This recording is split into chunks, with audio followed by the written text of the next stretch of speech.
Welcome to flavours of நெல்லை. இப்போ தொடர்ந்து பண்டிகையாக வந்துகிட்டே இருக்குது. இனி அடுத்து வரக்கூடிய பெரிய பண்டிகைன்னு பார்த்தீங்கன்னா கிருஷ்ண ஜெயந்தி தான். கிருஷ்ண ஜெயந்தி ஸ்பெஷலாக கிருஷ்ணருக்கு பிடிச்ச பால் பாயசம் தாங்க நான் இன்றைக்கி செஞ்சு காட்ட போகிறேன். அதுக்காக அரை கப் சிவப்பு பச்சரிசி எடுத்திருக்கேங்க. இந்த அரிசி வந்து சீக்கிரம் வேகணும் அப்படிங்கிறதுக்காக மிக்சியில் போட்டு 1-2 திரிச்சு வச்சுருக்கேன்.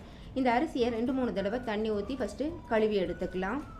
நான் இன்றைக்கி உருளியில் தாங்க பால் பாயசம் செய்ய போகிறேன். நீங்கள் சீக்கிரம் செய்யணும்னு நினச்சிங்கன்னா குக்கரில் கூட செஞ்சுக்கலாம். இப்போ உருளியில் கொஞ்சமாக தண்ணி ஊற்றியிருக்கேன். அந்த தண்ணி நல்லா கொதிக்கட்டும். தண்ணி நல்லா கொதிச்சுட்டு இருக்கும்போது நம்ம கழுவி வச்சுருக்கிற அந்த அரிசியை அதில் சேர்த்துக்கலாம். அரிசி நல்லா வேகணும்.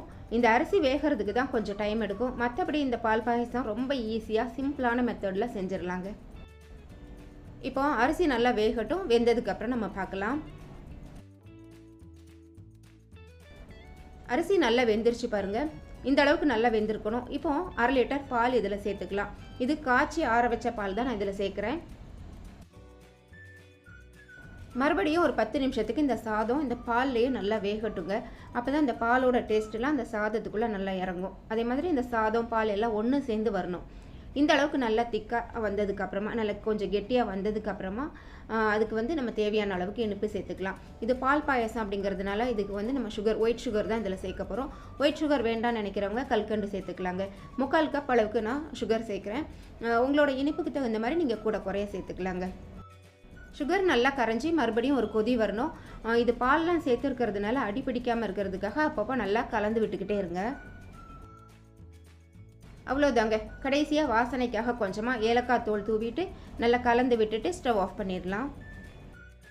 கடைசியாக இதுக்கு ஒரு தாளிப்பு கொடுத்துட்டோன்னா பால் பாயாசம் ரெடி ஆயிருங்க.